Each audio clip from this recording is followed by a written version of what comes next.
Namaste. Today we have Mr. Bal K. Gupta ji at World Hindu News Hindu Talk Show. It's a privilege to have Bal K. Gupta ji at Hindu Talk Show. And let me quickly introduce you to Bal K. Gupta ji. He was born in Mirpur, Pakistan, occupied Kashmir, and is one of the survivors of notorious concentration camp called Alibeg prison. This is his eyewitness account of the Pakistani invasion of Mirpur in 1947, where about 20,000 Hindus and Sikhs were mercilessly killed, including 24 of his close relatives. Bal K. Gupta ji and his family were held captive in Alibeg prison along with about 5,000 Hindus and Sikh prisoners. He was one of these surviving 1,600 prisoners that were liberated by International Committee of the Red Cross in 1948. At the time of the invasion, he was 10 years old. His memoirs are supported by many eyewitness accounts of fellow prisoners and by research conducted on many independent historical documents. Bal K. Gupta interviewed many survivors by telephone and in person in India, England, United States of America. Bal K. Gupta ji vividly narrates the atrocities committed on helpless Hindus and Sikh men, women and children during the partition of India in 1947. Bal K. Gupta ji is a retired professional engineer and lives in USA with his family. It's our privilege to have you, Bal K. Gupta ji, at Hindu Talk Show. Namaste. Namaste. Thank you very much, Rahul ji, for interviewing me and coming all the way from Houston to Atlanta. And I thank World Hindu News and you in particular for taking time to come all the way and interview me. I will try to describe horrible conditions at the time of partition in India and in particular in Kashmir. Thank you. Thank you. Bal K. Gupta ji, and let me start with the first question. As a survivor of Alibeg concentration camp, how can you say it's a concentration camp? Basically, the camp concentration idea and the terminology started from the Adolf Hitler concentration camps that he installed during the World War II. Okay, I call it Alibeg prison as a concentration camp because the killing of Hindu and Sikh civilians were done in the same fashion as it was done during the Nazi regime during World War II. And many people may not have used this term for the other camps, but the enormity of the killing which happened and the people who survived, it is so big that it was even worse than those Jewish Nazi concentration camp for the Jews in Germany. And on top of that, here the killing was on the same pattern. Every day, men were taken outside the prison and either shot dead or thrown into the river, or beheaded and thrown into the river. Second attack was that the food was basically, which was given, was contaminated or sometime poisoned, with the result that the children and the women and the old people started dying of malnutrition and food poisoning. So I think, in my opinion, using the terminology concentration camp is very valid. The question was like concentration camp, Hitler deployed gas chambers and other machines for human extermination. Was it is relevant to the human suffering point of view or the industrial way of that execution of humans? You are saying it is a concentration camp under Islamists in 1947. Now, in this concentration camp, the only difference was there were no gas chambers, there were no gas furnaces. However, the killing was done almost every day. About 50 men were taken out and shot dead. And this happened almost for about more than a month. So if you add like 50 people being killed every day times 30, is 1500 people were shot dead or they were slaughtered, just like what is happening in Islamic State in Middle East now. Okay. Okay, and the second thing, the second way of killing was give the rest of the people a contaminated food, particularly the flour was mixed with copper sulfate, which we could see the traces. Okay. But we were starving, so even a starving person eats poisoned food or contaminated food. And that caused terrible dysentery and diarrhea. The people, there was no medical help, so the young children started dying, the old men started dying. So another like 50 to 60 people would die every day inside the camp, and their dead bodies were thrown into a pit outside the camp. Was the purpose for setting up that concentration camp, first, where was it exactly in today's geography, and was the purpose of the camp was to take all the Hindus and Sikhs and other minorities and exterminate them?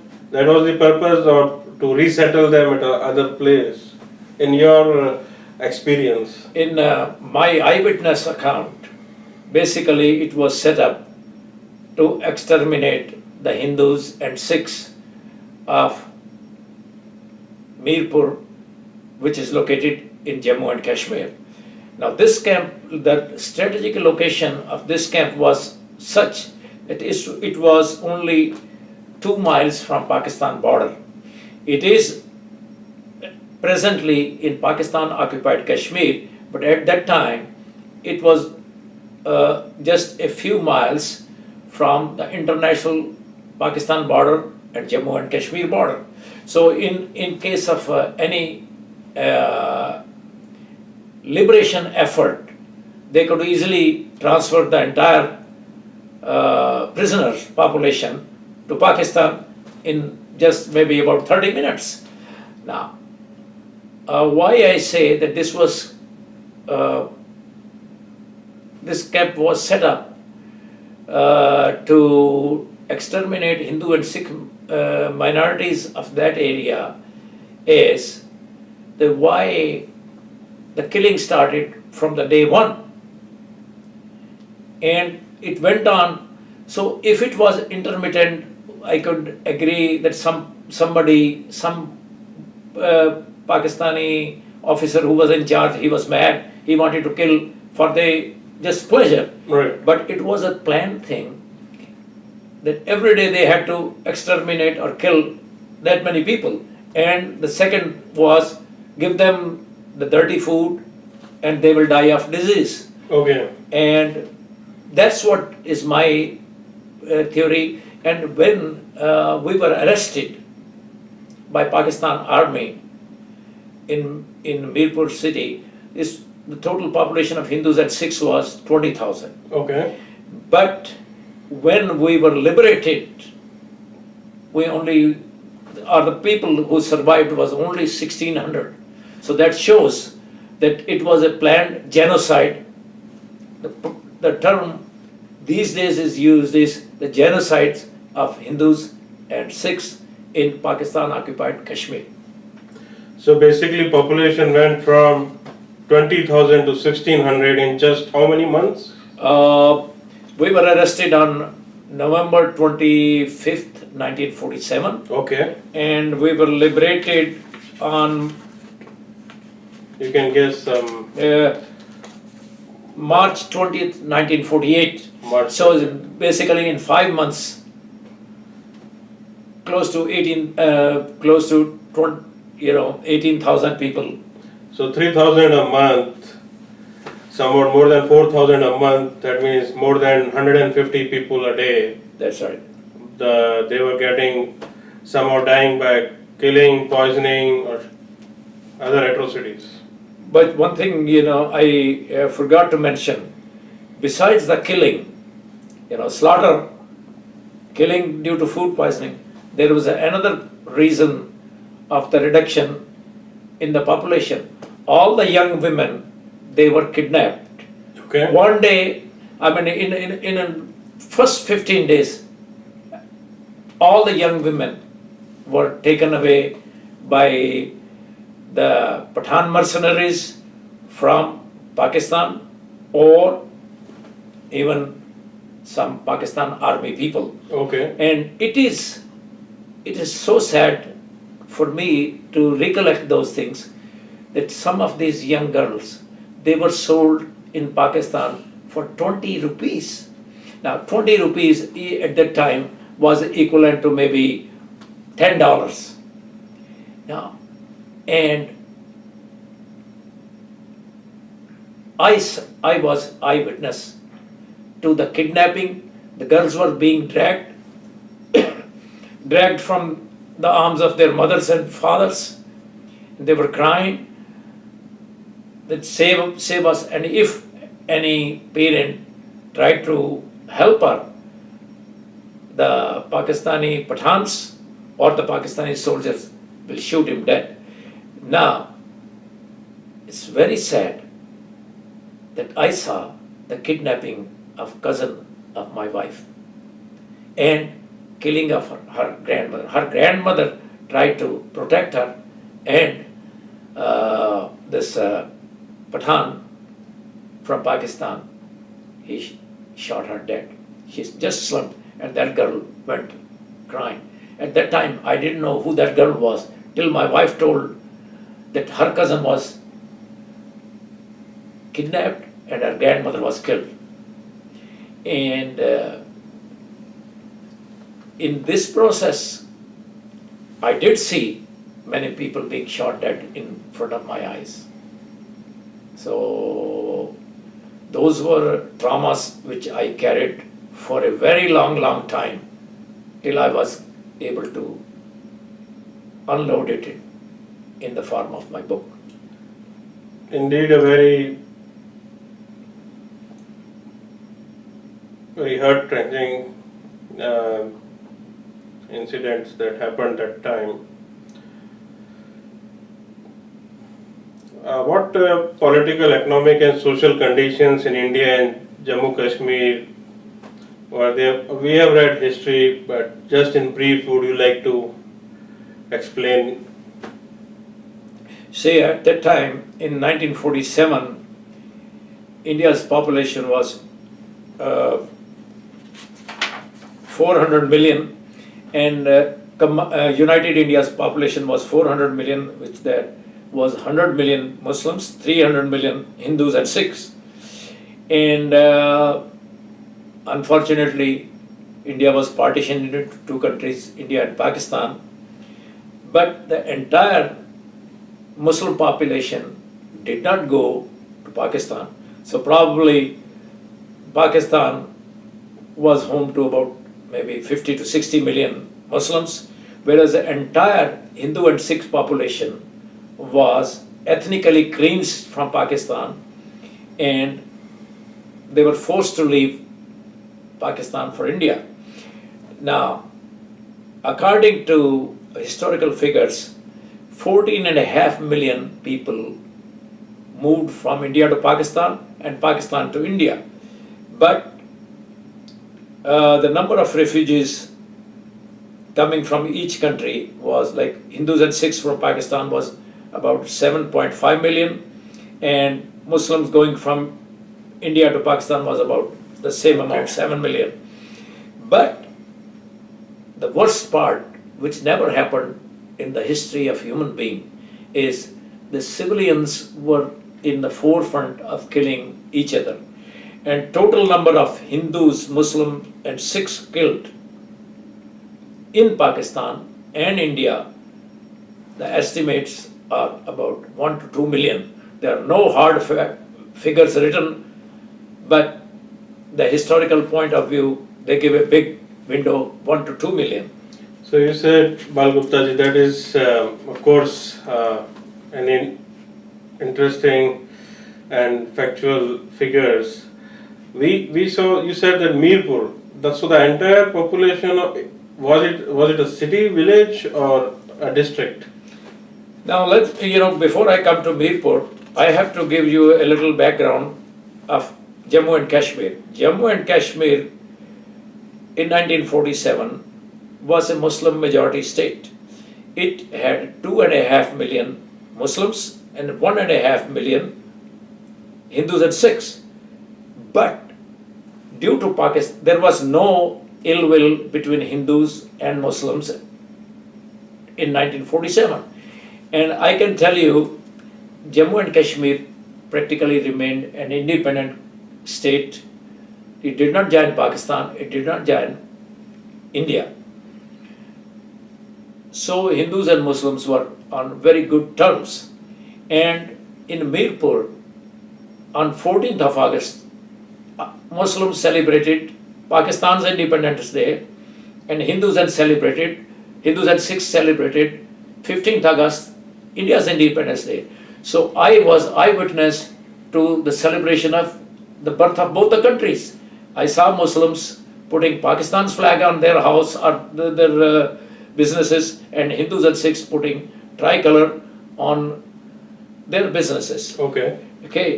But in October, 22nd of October 1947, Pakistan invaded Kashmir. Pakistani army, along with Pathan mercenaries from northwest Pakistan, they invaded, and now the bad blood started, and it was basically a massacre of Hindus and Sikhs in whichever city came under Pakistan occupation. And Mirpur was encircled from October 22nd till November 25th. Maharaja's army did hold against the Pakistani invasion for about a month, till they were overpowered. They didn't have enough of resources and ammunition and guns, and Pakistan army had put a entire division to defeat Mirpur, along with Pathan's mercenaries. And on 25th November, Mirpur fell to Pakistan invasion. Now, population, Mirpur was the third largest city in Kashmir. It had population of 25,000 in 1947. Only 3,000 were Muslims, whereas rest 22,000 were Hindus and Sikhs. A large number of refugees came from Pakistan. They were part of this 23,000. About 5,000 refugees from Pakistan, part of Punjab. They had relatives in Mirpur, so they, instead of going to India, they came to Mirpur. And this is what happened to. It was basically an holocaust on the entire Hindu and Sikh population, because when Jammu and Kashmir army was defeated, there was nobody to protect them, and it was nothing but a slaughter of defenseless civilian Hindus and Sikhs. So basically, once the Pakistani army encroached in Mirpur and the defenses of the Maharaja and Indian armed forces were neutralized, so the Hindus were asked by speakers to come out and gather at a place, or how exactly the concentration of Hindus started after that? See, it was all the young volunteers of RSS and the Sikh, who, once they realized that army, Jammu and Kashmir and Indian army was defeated, they realized that it's going to be nothing but massacre. So they went from door to door and informed the people, come on, get out and move towards Indian part of Kashmir.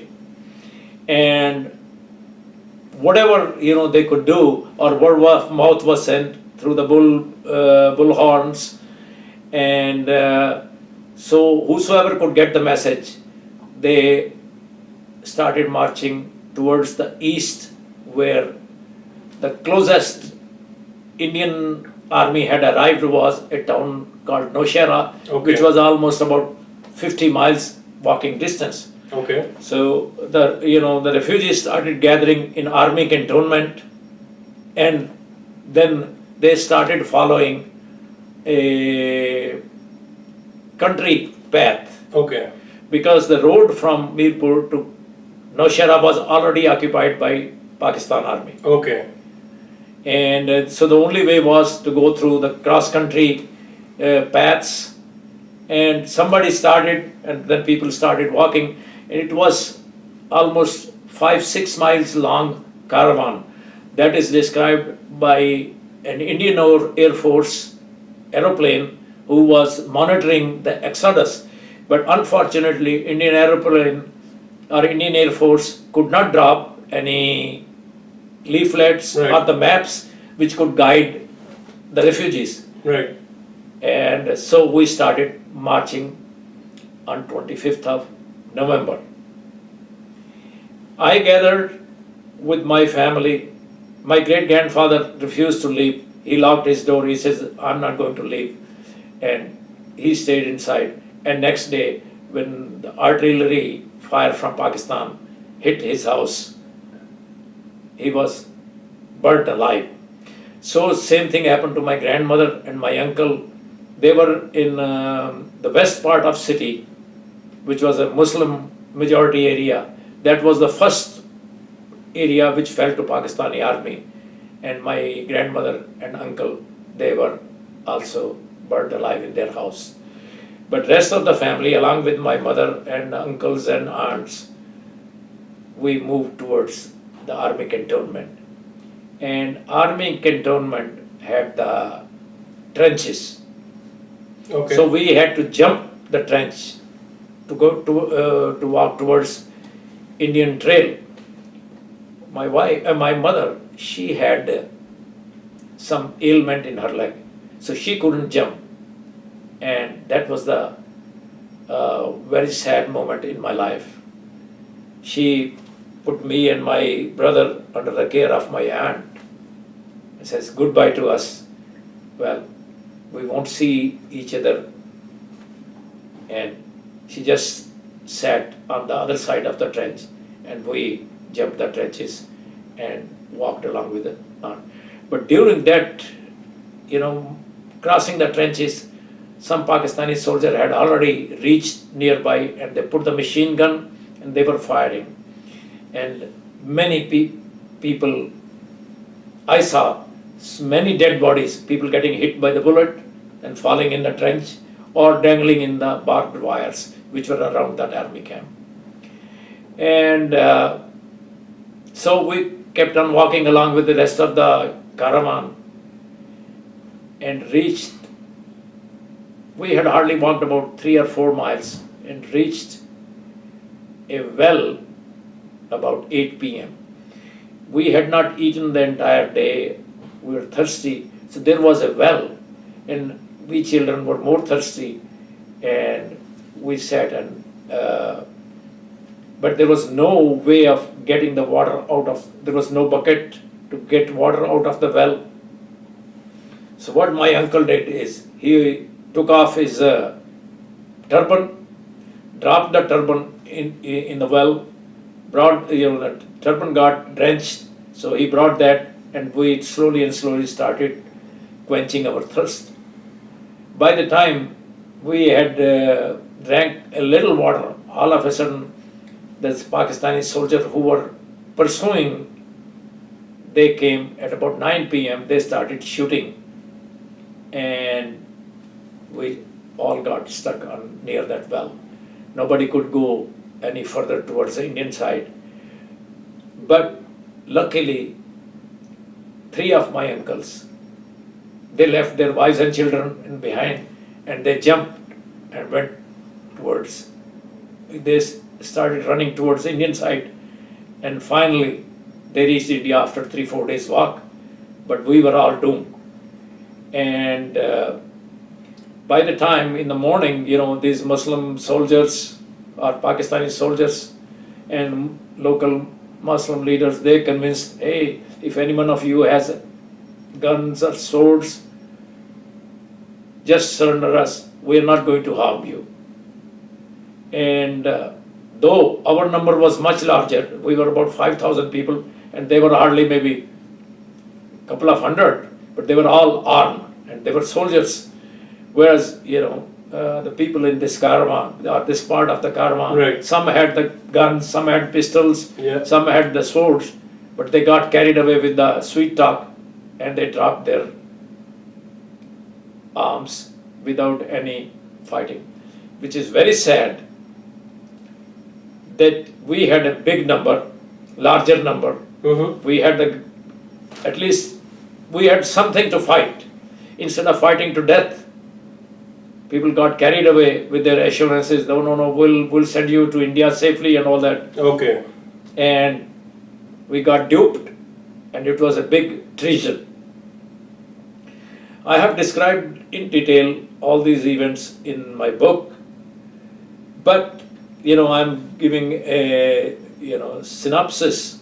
That next day, when in the morning, when those guys appeared, they were all armed, they picked up all the surrendered arms, and then they ordered us to move back towards Mirpur, not towards India. And that's when people realized that they have been cheated. Okay. And next day was 26th of November. We were kept in a village in the big grounds, and 25th of November, December are extremely cold in Kashmir. Okay. So we were all made to sit in the open, no blanket, nothing of the sort. The whole night we were freezing. The only thing which kept us warm was that we picked up some hay from the nearby and lit the bonfire to keep us warm.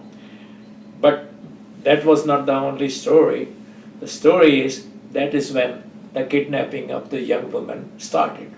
All these Pathans who had come, they were given assurances by Pakistan authorities, if you win Kashmir, take away the women, take away their money, and give us the land. Land belongs to Pakistan, you take away women and money. So they started kidnapping the young women, and they were crying. We could hear it was, by the night time, probably hundreds of women had already been kidnapped. And at night time, the other thing happened is one of the commanders of the Pakistan army, he laid a big sheet of cloth on the ground, sat on a chair and table, and just made one announcement: whosoever has money and gold, just deposit it here in the on the sheet, and if somebody doesn't deposit and it is found later on, we'll shoot him. So even I had 500 rupees in my pocket. My mother had put it. So same thing, 500 rupees with my younger brother. That 500 rupees was equivalent to like $250 of that time, which could be more than $100,000 of today. And those Pakistanis were so surprised that almost within no time they had close to about a ton of gold and millions of rupees. So they didn't come for searching because they already looted. They got there as a booty more than what they expected. Right. And so the looting and kidnapping started. So far there was no killing. Okay. Okay, but the only killing on that night was they caught hold of some young Sikh youth and they tortured them, hurled them around with their long hair, and till those Sikh guys became kind of unconscious and they killed them. But rest of the Hindus were so far spared. So basically, you said the entire background of what happened, and now you ever saw your mother again? I met we were reunited with our mother in, That is all right. okay, I think in 1954. So your mother was Yeah. alive. Yes, Okay. she was in another camp, and you know, in Mirpur city, they set up a camp for some old and invalid people, which was not known way till 1954. Somebody informed the Red Cross, and she was liberated at that time, along with another 20, 30 old women and old and sick women. Continuing Bal Gupta ji on that, you said that Hindu Sikh women were kidnapped by the Pathans. All the gold and money was taken away by Pakistan military and the other elements, and also Hindus were cheated that they surrender their weapons and they would be allowed to go to India without any harm, and instead Hindus surrendered their weapons and whatever the defense items they had, and they were asked to come back to Pakistan and face persecution. What happened after that? So on the 27th of November, we were moved from this village to another. We were not taken back to Mirpur, but we didn't know where we are being taken. So, but we could, from a distance, we could see half of Mirpur city was burning because of the, Pakistani artillery had, most of the houses were made of wood. So Pakistani artillery had already destroyed a lot of homes, and we could see big plumes. But on the other hand, we also saw some of the looters. Yeah. They were looting our homes in Mirpur and bringing looted stuff on their horses, donkeys, and camels, which were passing right in front of our eyes, and nobody could say anything that this is mine or not, because we were so scared of the previous night's thing that many people were still crying that they had lost their daughters, and the Sikhs were so scared that what they had seen to some of young people. So next day we were marched to another village which was called Tatal, and we reached there at the night time or in the evening, and there the leadership of Pakistani army or Pakistani captors changed. It was a new set of soldiers, new set of Pathans who appeared, and the previous one probably they had enough of loot, so they didn't want to do any more dirty work. So these people took over and they did the same thing. They laid down a table, chair, and one guy stood up and he said, "Well, whatever you guys have, lay it down." He didn't know that we had already been robbed. But still some people had something they had hidden in their shoes or somewhere. So they took out those things and gave it to them. Though these people were not that much satisfied because, they didn't get enough of money. Now, the chilling announcement they made here was gut-wrenching. They made an announcement, all the Sikh men will be slaughtered. No Sikh will be spared alive. And amongst the Hindus, they said, well, whichever Muslim comes and tells that this Hindu had done harm to him, he will be killed. And all the young Hindus, particularly those who belong to Rashtriya Swayamsevak Sangh, they will be killed. All the government officials will be killed. Government employees will be killed. So these are the announcements they made. But at the same time, the new set of Pathans, they started kidnapping the young women. And here I saw killing of a renowned journalist, Vipin Gupta. He was editor of a Urdu newspaper. Okay. And one Mirpur Muslim, he came along with some bodyguards. He pulled him aside, and I heard it. Says, "Hey, you son of a this," Right. and I'm going to shoot you. And the guy said, "Well, I am a journalist." He said, "No, you are a staunch Hindu, Right. and you used to write many articles against Muslims, and you will be the first one to be killed in daylight." Okay. And the guy said, Bipin Gupta said, that, "Well, I was a journalist. I don't have any malice against Muslims. I don't have a special, that thing against, against anybody. I was writing the facts.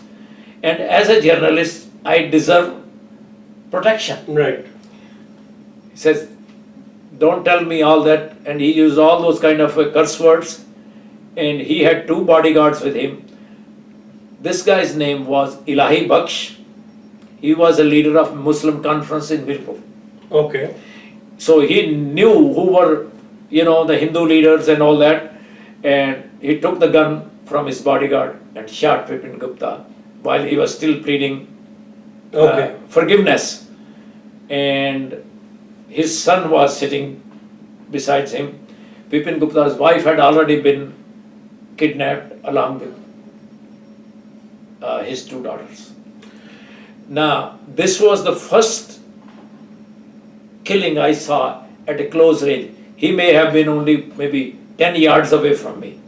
Okay.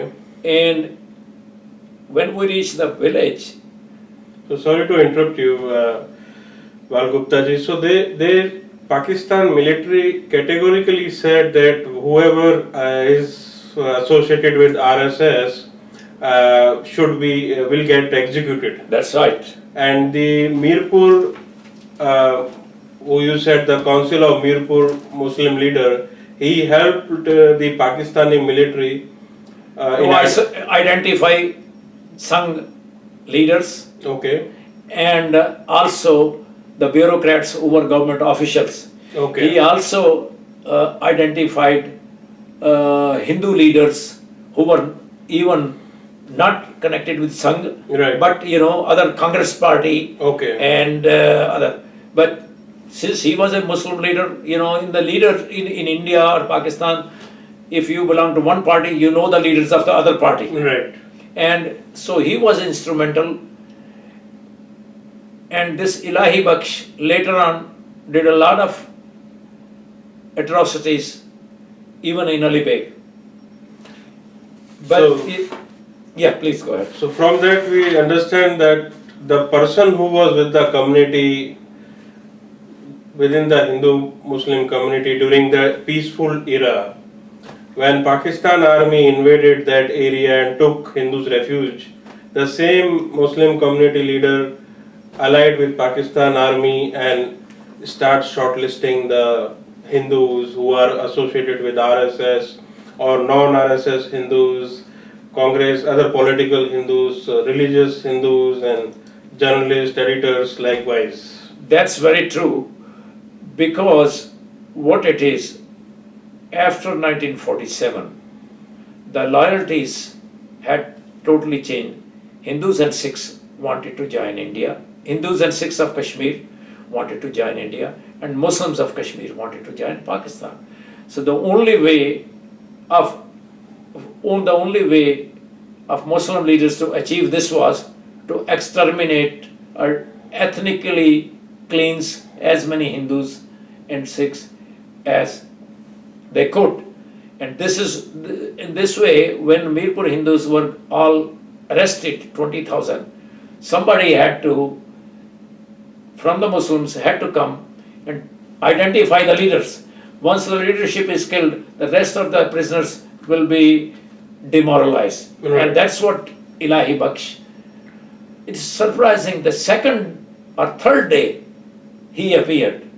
So obviously there was a plan already in place that we should be arrested, not sent to India Right. and exterminated or massacred.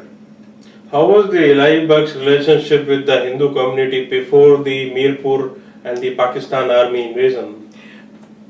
As I have mentioned, that before 15th of August, all the even if some majority of Hindus were like Congress Right. supporters, and some young people were Sangh supporters, and Muslims were like members of Muslim conference. Right. But there was no ill feeling. They all used to buy this food from the same Muslim stores or Hindu Right. stores. Nobody was doing any discrimination that I don't have to buy this from Muslim Okay. store or this. And as far as I am concerned, I used to buy my school stationeries from a Muslim book depot. So my grandmother and my uncles, they used to live in a Muslim majority area. There was no problem. Even I used to visit sometimes, like Eid, they will distribute some sweets in masjid, Right. and we young kids will go. And when it was a Diwali, Muslim kids will come to the temples and eat laddus. Right. See, so that was the thing. But this Pakistan invasion totally changed the mindset, Okay.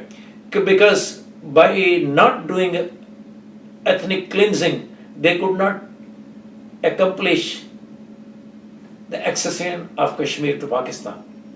And this is the way they started. And unfortunately, I'm sure there were some good Muslims who did not want to hurt Hindus. They did not come and take part in looting. Right. They did not take part in kidnapping, and but they somehow were powerless in that power game in 1947. Because if one Muslim said Pakistan Zindabad, other will not say anything. Will Okay. keep quiet, and that's the mindset. Politically, Muslims of Jammu and Kashmir had been brainwashed into joining Pakistan. So basic. राज करेगा खालसा आखी रहे ना कोई, पार होए तो मिलेंगे बचे शर्म तो होए. Means if we die in the battlefield, we'll meet in the heaven, and if we are saved, we are in the service of God. So those are the lessons we need to remember. In our lifetime, in just about 20 years ago, Kashmiri Pandits, 500,000 Kashmiri Pandits were driven out from the Kashmir Valley. It was in independent India, secular democratic India. India was ruled by a Hindu prime minister. Maybe he is a secular, but he is a Hindu. He was a Hindu prime minister. How come the Kashmiri Pandits were driven out? So this is the lesson. 500,000 was a much bigger number than 20,000 helpless Hindus and Sikhs of Mirpur. 500,000 could have fought and not left the Kashmir. Now is the time when, if they go back, they should fight. They should be kind of believe in Lord Krishna's lesson. Hey, if you have to die, you have to die. But this is if you die in battlefield, you go to heaven. That's what Lord Krishna is telling to Arjuna. And that is what is my thing. That do not, forget the past and learn from the mistakes. Prithviraj Chauhan forgave, what was his name? Muhammad Ghori many times. But the last time when Muhammad Ghori won, he did not forgive Prithviraj Chauhan. So these are the lessons we need to learn, that yes, don't get carried away by the false words. Bhagavad Gita doesn't tell you to get carried away from the adharmi. And that's what is my message to, of course, in my concentration camp in Alibeg, I also met a few kind Muslims, and I have described their kindness in my book too. I'm not painting but when it is hijacked by the terrorist ideology, people should not give in to the false words and false promises. That is what is my advice. Thank you, Bal Gupta ji, Namaste. and indeed one of the most inspirational and thoughtful interview I ever had. I appreciate your time and for joining us and updating our audience about the real-time witness Hindus and Sikhs of Mirapur were and narrating their story. I thank you so much. There are no words to describe as said earlier, but the advice you have said is far-sighted. Thank you, Bal Gupta ji. Thank you. Namaste. Namaste. One more thing I forgot to add is the sacrifices done by the Hindus and Sikhs of Pakistan occupied Kashmir till today have not been recognized by any government in India. They have not been given any compensation, just like the refugees from Pakistan. They have not been given monetary compensation or land compensation, because all the governments of India are still thinking they will liberate Pakistan occupied Kashmir and give those properties back. 3 generations have disappeared, but all the governments have been silent and not sympathetic to the refugees from Pakistan occupied Kashmir, including Mirpur, Muzaffarabad, Poonch, and many other places. And they are the one who suffered most as compared to the Hindus and Sikh refugees from Pakistan. The number of people killed in Pakistan occupied Kashmir of Hindus and Sikhs is much larger proportionate to the population.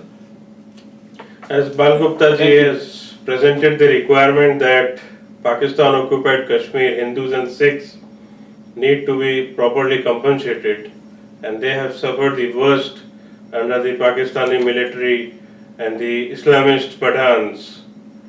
Thus, I hope this message reach our current government led by Honorable Narendra Modi ji, and of course there is a task force being set up for Pakistan Hindu refugees. Similar task force are to be requested for the Pakistan occupied Kashmir victims, Hindus and Sikhs, and other victims within those areas. Appreciate your requirement presentation, Bal Gupta ji, and thank you so much for your time. Namaste. Thank you, Rahul ji, for your time, and I shared my brief history, which is forgotten by many people. Thank you so much for updating us.